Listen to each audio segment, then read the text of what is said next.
And he will take you to your final destination if you trust him. All right, let's take a look at verse 30. Verse 30.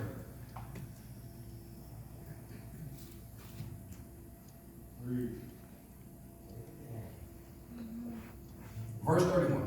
Paul told the soldiers, unless these men stay in the ship, you cannot be saved.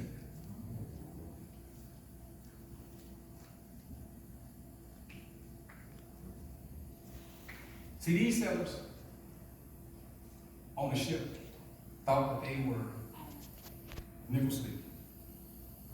They thought they were slicker than a can of water. Instead of trusting God and staying in a boat, they were going to take matters in their own hands, and they were going to try to save themselves.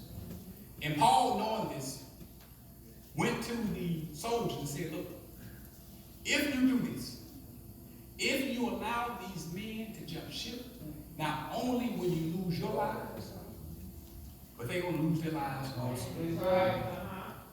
And see, some of us do the same thing. We try to fix things on our own because we don't trust God. Or we think that God needs our help. Well, I'm here to tell you, God doesn't need your help. What makes you think that an omnipotent God who knows the end from the beginning, who created the heavens and the earth without lifting one finger, needs help from the very one that he created to be his beginning? He is God all by himself. He is Adonai. He is Elohim, the strong creator God. Now I want to point out one more thing. These soldiers were willing to stand by and watch the men jump ship. And then they thought they were going to be able to say, well, God, I obeyed you. God, I listened to you. They were the ones who jumped off the ship. But see, you can't run game on God. You can't get over on God. See, because these men were the shot callers. They were the ones in charge, and they had the authority to either allow or prevent them from jumping ship. And some of us, we do the same thing. We waste the spiritual authority that God has given us.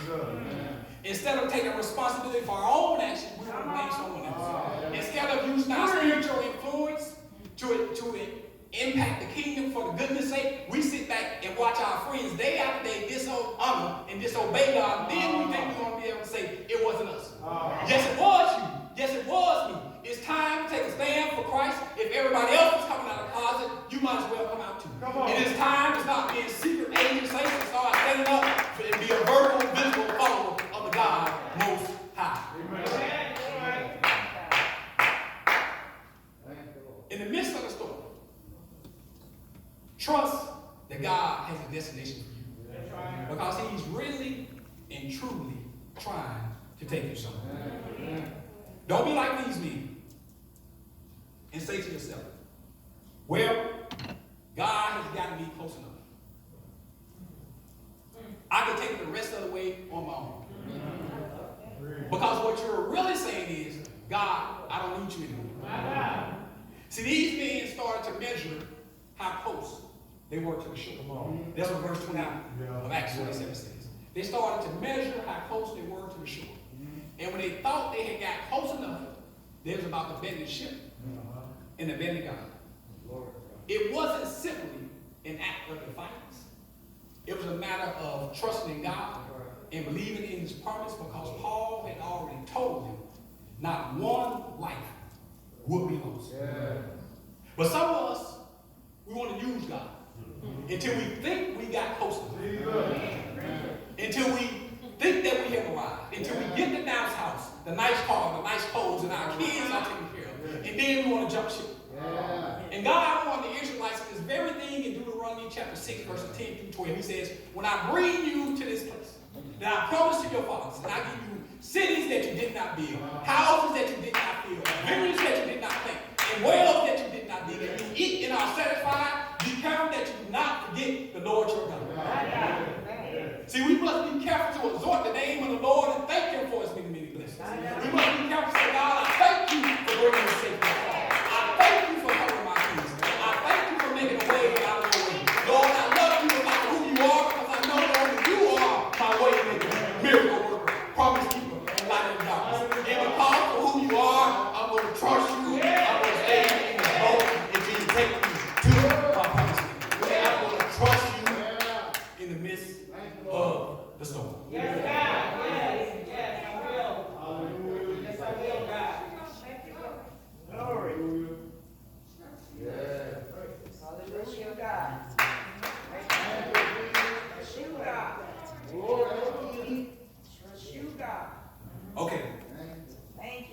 I know somebody may be saying, I'm a little bit confused. Because you told me to stay in the boat. Then you told me that in Matthew 14, Jesus told Peter to get out of the boat. Come on, man. Do you know what you're talking about? I'm confused. Tell me, what am I supposed to do? Well, you are supposed to trust God. That's right. Because his powers are limitless. That's why he told us in Isaiah 55, 8 through 9, that my ways are not your ways, my thoughts are not your thoughts, as high as the heavens are above the earth. So are my ways higher than your ways, and my thoughts higher than your thoughts. That's why he told us in 1 Samuel chapter 15, 22, that I desire obedience, not sacrifice. So what he's telling us is that you just have to simply trust me. You can't put me in a box. You can't determine my moves, nor can you call me with your tithes or bribe me with your offering. If you are not willing to obey me, keep it for yourself, because I am a self-sufficient God. It boils down to this. Are you willing to trust me in the midst of the storm? Are you willing to allow him to be Lord over your life? Yes. Are you willing to stay in the boat until you reach your destination? Yes. Yes. See, because sometimes God will tell you to go left to get to a certain destination. Yeah. And then the next week he'll tell you to go right to get to the same destination. But that's when you have to trust that he knows what's best for you and he will bring you safely to your destination. In closing, you probably read the book. One. Or you may have seen the movie. It's about a boy named Augie Coolman. And he was born with a medical condition called Treacherous Collins syndrome. And this medical condition caused facial deformities. And because of that, he was homeschooled until the age of 10. But when he turned 10, his mother decided it was time for him to get in the boat. It was time for him to enter the real world. So she enrolled him into middle school. So when he got to middle school, his best friends would become Jack Will, Charlotte, and Summer. But he encountered his share of problems. He was bullied by Julian and several others, but he persevered. At the beginning of that school year, he didn't have any friends. By the end of the school year, he was one of the most popular boys in school. When times got hard, he got mad at his mother. But he kept going, trusting that she knew what was best for him. And not only did he trust his mother enough to get in the boat, he continued to trust her. And because he didn't give up, he was awarded the Henry Beecher Award for valor, honor, and his ability to inspire others.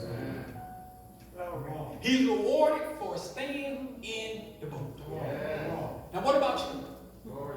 Are you willing to stay in your proverbial boat? Are you willing to trust him in the midst of the storm? Because I know that I came to tell somebody that maybe somebody here who believes that life has gotten too difficult.